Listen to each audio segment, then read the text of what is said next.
Your brand is the first feeling that somebody gets to it. We are always trying our best to put everybody else's foot forward so they look beautiful, that sometimes we forget about ourselves. Your tagline is also not just your brand. You can have your logo and your name, and then you can have a tagline, and that tagline can change all the time. When's the last time you re-updated your brand?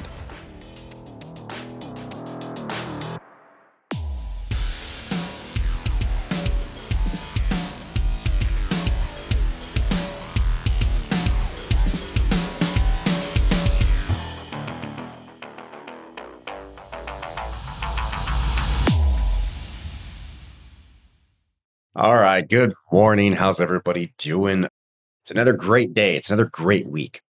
You know, I always laughed at Jerry Maguire, and he goes, I used to wake up in the morning and clap my hands because I get to wake up and do it all over again. And when I was younger, I would love to that. I'm like, man, you got to really love your job. And now that I'm here and I truly, truly love what I'm doing, I get it, man. I get that saying. So I really hope for all you guys, you are getting up in the morning, you're clapping your hands, and away we go. All right, a rising tide floats all boats. That's definitely my motto, been my motto for a long time. And I hate to say this, but I overlooked something for a very long period of time. And I overlooked it and I didn't think about it. You guys have heard the term, the cobbler's kids have no shoes. And the saying comes from the fact that the cobbler's busy building shoes for everybody else. And by the time he gets home, he is tired. He is done. He's trashed.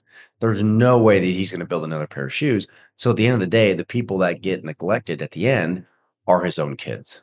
And his own kids don't have any shoes. And so that's kind of the saying of you're so busy providing for everybody else, you don't provide for yourself.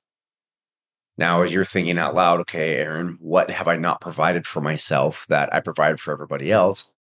Well, for us sign people, what do we do every single day for people? We help introduce them to the world. That's what a sign does, right? We introduce our clients to the world. We are the first handshake to that client. And so what we do is we make sure that the client looks beautiful. The client's on point. The client looks like a runway model walking down. So everybody that walks by, when they see that sign, they look at it and they go, wow, this is amazing. This is what I want. So you do this day in and day out, right? This is exactly what you're doing. You're making a brand, you're making colors, you're making it beautiful, all with trying to stay within the budget. And I know, trust me, if I could like 10x everybody's marketing budget, everybody's sign would be award winning. We don't get the luxury all the time, but you know what I'm saying. We're always branding. Now, I have to ask, when's the last time you looked at your own brand? I know that hurts, doesn't it? It stings a little bit because it did for me. I'm not going to lie. 2 months ago, I was working with a company and I was telling them, I said, well, your brand's kind of outdated. And they said, what? And I said, well, yeah, well, look at it. The brand is here. It should be looking like this. You know, this looks like a 1980s brand. What are you trying to tell your clients? And we started to talk about the who, what, when, where, why of a brand. And they were just sitting there dumbfounded, like going, this is what we do all day long. And we couldn't even get this right. And I felt really bad for the owners at the beginning because they felt defeated, right? This is what they do every day long, all day long, and they didn't even look at it. And I had to stop them. I had to tell them, I say, look, man, don't look defeated. Don't feel like you're a failure. This is the exact opposite. You're doing so much right now that you don't even have time to think about what's best for you or what helps you. You know, I heard another saying just a while ago that kind of rings home right now. It says, I will take care of me for you if you promise to take care of you for me. Now, that's a great saying, right? That's an amazing saying that says, I'm going to take care of me. So I'm the best version of me. So when you need me, I'm going to be there for you. I think that's what a sign guys are. You know, we are always trying our best to put everybody else's foot forward so they look beautiful, that sometimes we forget about ourselves. Small segue here. Want to talk to you guys about Squarecoil software and what it does for your companies. If you're the type of guy that's still doing pen and paper and you think you're rocking and rolling, you just might be, but you're not running at the most efficient pace possible for yourself. Imagine doing a report. You want to know how many sales each salesperson did for the entire year. So you sit down and get all your books out. It takes you 2-3 hours to build this Excel spreadsheet and you got your answer. But what if you could just click a button? And then your 2 or 3 hours are back in your hands and you can evoke change inside of your company for those 2-3 hours versus building a report. That's what Squarecoil software does for you. That's what we bring to the table in the way of efficiency. So check us out if you're not using us. In this economy, it's a little slower right now. We are now battling with some of our consigned competitors right now that we normally don't do. Normally it's a feast. We have plenty of enough for everybody. But in these economy times, we're starting to battle a little bit more competitive. And people are starting to look at us with a closer eye, right? They got that microscope out now. They're starting to stare at our company. And what do they see? They see our brand. They see our logo. They see our website. And they look at us and go, if you're going to give me something cutting edge, are you cutting edge? Are you slick enough to do something that I need? Because you can't even do it for yourself. Why am I expecting me to do it for me? Now that's hard. That's harsh. That's really rough. I'll be very honest with you. When I launched Squarecoil, that was the best software that I ever could produce. And every penny, every thought process, every thought that went into it was all about that software, making the best for my clients. You know what I never thought about? My website. Never thought about it. Who cares? It's just a website. Let's focus on the software so it's so good. So when our clients use it, it's the best they can ever have. But half of my potential clients never even pulled the trigger, probably because the website was ugly. Never thought about that I had to make me look beautiful before I could make anybody else look beautiful.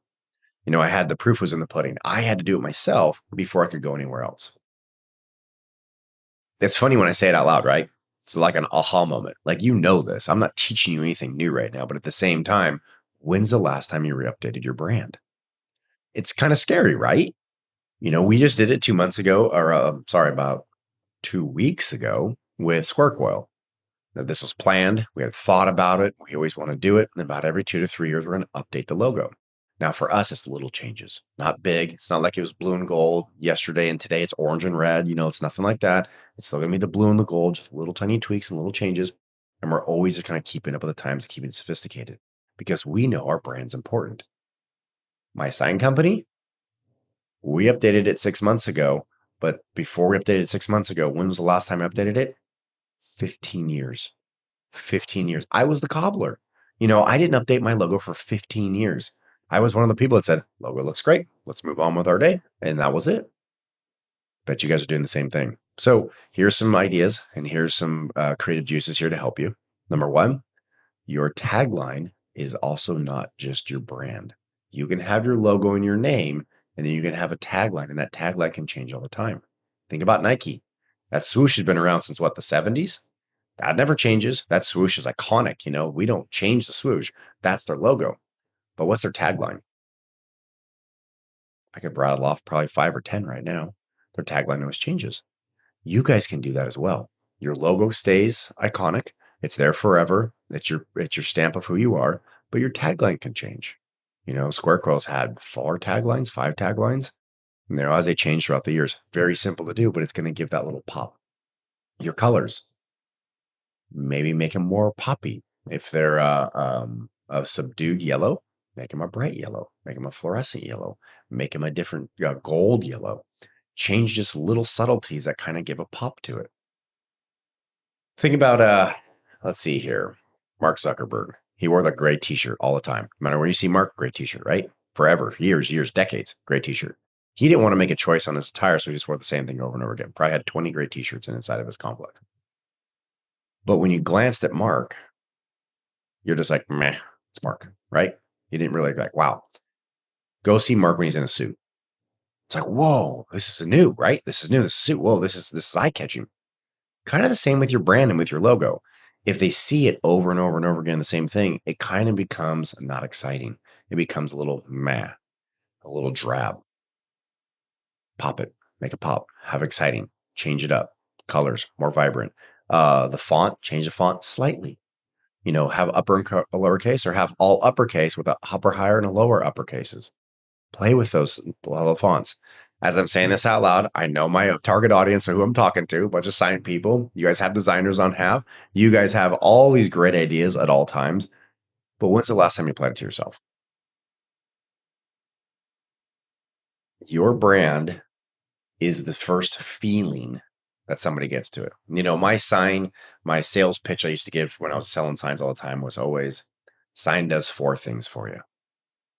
It advertises for you. It's a location. I'm in my car. Where's the building? It's a direction finder. I'm out of my car. Where's the front door? And number 4, it sets the mood.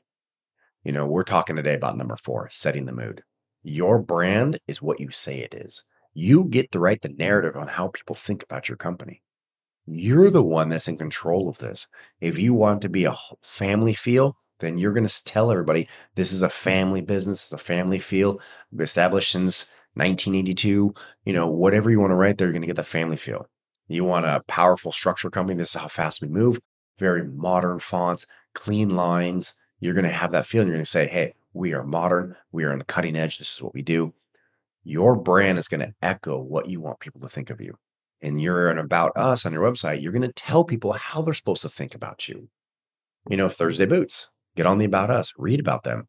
They give you that feeling of, hey, we were one of you. We were just tired of spending a lot of money on boots. So we said, hey, we're going to do a good quality boot for a fair price. And that's what they did. But they told us that narrative. I have no idea if that's true. Do you have any idea if Thursday Boots is true from that narrative? No. But we all think it. Why? Because they told us. Your guys and your brand, you're going to tell the world how they're supposed to think of you. You're going to design that. You're going to push it forward. That's all on you. Good news is you're in control of your own destiny. So how you guys move the needle is completely up to you. But the good news is you're in the driver's seat. Talk to you guys next week.